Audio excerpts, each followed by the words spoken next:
নমস্কার বন্ধুরা, আপনারা সবাই দেখছেন সরকারি সংবাদ ইউটিউব চ্যানেল।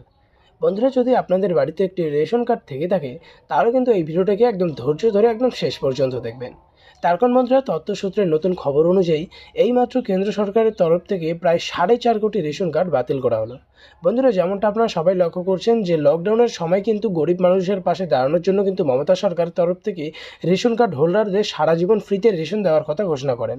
আর ঠিক ইতিমধ্যেই দেখুন, এবার কেন্দ্র সরকারের তরফ থেকে কিন্তু এই 4 কোটি রেশন কার্ড বাতিল করার কথা ঘোষণা করা হয়। তো কোথাও আপনাদের রেশন কার্ড এই তালিকায় নেই তো? থাকলেই কিন্তু মহাবিপদ। তো আসুন এবার দেখে নেওয়া যাক যে কাদের কাদের রেশন কার্ডটা বাতিল করা হলো আর এর হাত থেকে বাঁচার জন্য আপনাদের কি করতে হবে। তো এখান দেখুন, প্রথমে বলা হয়েছে যে মাথায় হাত সাধারণ মানুষের। জানা গেছে যে দেশ জুড়ে প্রায় 4.5 কোটি রেশন কার্ড বাতিল করেছে কেন্দ্র সরকার। কেন্দ্রীয় উপভোক্তা বিষয়ক মন্ত্রকের তরফ থেকে এমনটাই জানানো হয়েছে। এরই সঙ্গে বন্ধুরা দেখুন, এখানে আরও বলা হয়েছে যে কেন্দ্র সরকারের তরফে জানানো হয়েছে দেশের 81,35,00,000 মানুষকে খুবই কম মূল্যে পিডিএসের মাধ্যমে খাদ্যশস্য বা রেশনটা দেওয়া হচ্ছে।